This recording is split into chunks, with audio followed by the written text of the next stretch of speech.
नमस्कार दोस्तों, आप सभी का हमारे YouTube चैनल पर स्वागत है। दोस्तों, आज मैं कक्षा 6 या 7 के विद्यार्थियों के लिए प्रवाह हिंदी कार्य पुस्तिका में आंकड़ा नंबर 13, 14, 15 का संपूर्ण हल लेकर आया हूँ। तो आप वीडियो को अंत तक देखिए। आंकड़ा नंबर 13 है, पिन कोड होता है, तो पिन कोड होता है 6 अंकों का होता है। ठीक है, निम्न के विलोम शब्द लिखिए। तो साहसी का कायर, हार का जीत, शुद्ध का अशुद्ध, सच्चा का झूठा। जलदान करती है नदियाँ। निम्न में से उस विकल्प का छांटिए जो समूह से अलग है।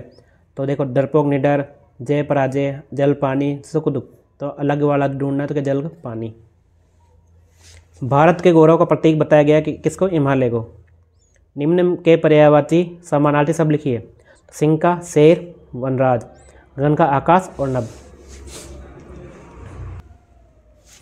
जल प्रदूषण से होने वाले नुकसान लिखिए। तो पेट की बीमारियां हो जाती है। भारत और हिमालय की दो समानताएं लिखिए। भारत और हिमालय दोनों ही विशाल है, दोनों ही अटल है। नीचे लिखे शब्दों के अर्थ लिखकर वाक्य में प्रयोग कीजिए। तो अद्वितीय का होता है अनोखा, ताजमहल की सुंदरता विश्व में अद्वितीय है। कायर होता है डरपोक, जो युद्ध भूमि में पीठ दिखाकर भाग जाते हैं वे कायर होते हैं। साहस होता है हिम्मत, तो नरेश में बहुत हिम्मत है। हम प्रदूषण को कैसे रोक सकते हैं? तो पर्यावरण के घटकों में अवांछित पदार्थों को मिलने से रोके तो प्रदूषण को रोक सकते हैं। नीचे लिखे संवाद को आगे बढ़ाइए।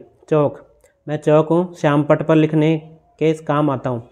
डस्टर, जी मैं भी श्याम पट पर ही काम आता हूँ, लेकिन लिखने के नहीं। चौक, मेरा कार्य बहुत महत्वपूर्ण है। डस्टर, मेरा भी कार्य तुमसे कम नहीं है, मैं तुम्हें मिटा सकता हूँ। चौक, मैं फिर से सब कुछ लिख दूंगा। डस्टर, और मैं फिर से तुम्हें मिटा दूंगा। आकलन 14 इसके अंदर निम्नलिखित गद्यांश को पढ़कर आकलन 14 है, निम्नलिखित गद्यांश को पढ़कर दिए गए प्रश्नों के उत्तर लिखिए। थैले वाले गुरुजी प्रत्येक शुक्रवार को बच्चों के लिए कहानियों की किताबें थैले में लाते थे। सभी बच्चे शुक्रवार की प्रतीक्षा करते थे। उनमें कहानियाँ पढ़ने की अत्यधिक लालसा रहती थी। गुरुजी के थैले में कहानियों का पूरा संसार होता था। पंचतंत्र, जातक तथा चित्रकथा, पौराणिक कथा से लेकर नदी नाले, झरने, पर्वत, पशु पक्षियों से लेकर धरती आकाश तक की कहानियाँ होती थी। पूरा ब्रह्मांड उनके थैले में होता था। बच्चों के चेहरे की खुशी ही गुरुजी का पारिश्रमिक होता था। तो सभी बच्चे प्रतीक्षा करते थे शुक्रवार की। कहानियों का पूरा संसार होता था गुरुजी के थैले में। गुरुजी का पारिश्रमिक क्या था? बच्चों के चेहरे की खुशी गुरुजी का पारिश्रमिक था। क्या पूरा ब्रह्मांड गुरुजी के थैले में होता था? कैसे? क्योंकि गुरुजी के थैले में सभी प्रकार की कहानियाँ, पंचतंत्र, जातक कथा, मित्र कथा, पौराणिक कथा, धरती आकाश, पशु पक्षियों की कहानी किताबें होती थी। किसको कहानियाँ पढ़ने की लालसा रहती थी? बच्चों को। आपको किस तरह की कहानियाँ पढ़ना अच्छा लगता है? हमें चित्रकथाएँ पढ़ना अच्छा लगता है।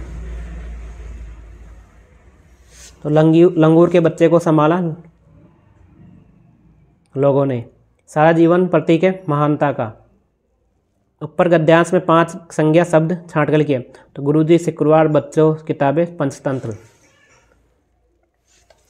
आजकल बच्चे कहानियों की पुस्तकें कम पढ़ते हैं। हमें क्या प्रयास करने चाहिए कि बच्चे कहानियों की पुस्तकें पढ़ना शुरू कर दें? तो माता पिता अपने बच्चों को ज्ञानवर्धक पुस्तकें जो कहानियों से बचपन से ही लाकर देवे, वे पढ़ने का समय पाबंद करें, तो उन्हें कहानियों की किताब पढ़ने की आदत पड़ेगी। आकलन 15 है, निम्नलिखित गद्यांश को ध्यानपूर्वक पढ़कर नीचे लिखे प्रश्नों के उत्तर दीजिए। एक दिन 3 साल का बालक अपने पिताजी के वर्कशॉप में खेल रहा था। खेलते खेलते वह अपने पिताजी के रखे हुए नुकीले औजारों पर जा गिरा। उसकी दोनों आंखों में चोट आई, जिससे उसे दिखाई देना बंद हो गया। वह बालक पढ़ना चाहता था, किंतु उस समय दृष्टिहीन लोग केवल उभरे हुए अक्षरों को ही पहचान सकते थे। 12 बिंदुओं वाला तरीका भी था। वह बालक सरल विधि की खोज में जुट गया। उसने एक दिन 6 बिंदुओं वाली लिपि की खोज की।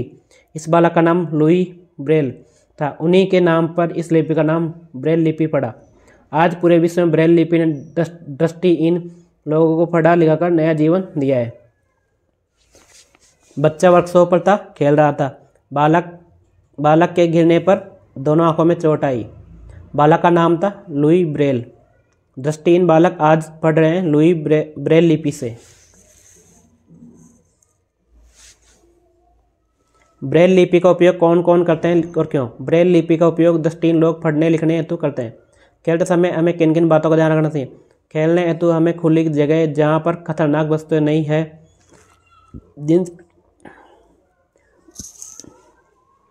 खेलते समय हमें किन किन बातों का ध्यान रखना चाहिए? खेलने हेतु हमें खुली जगह जहाँ पर खतरनाक वस्तुएं नहीं हो जिनसे हमें नुकसान नहीं पहुँचे। बहुवचन लिखिए, लाख लाखों, अक्षर अक्षरों। नए शब्द बनाइए, लिख लिखावट, दृष्टि दृष्टिहीन। पर्यायवाची लिखिए, बादल का मेघ वारिद, धरती का भूमि वसुंधरा।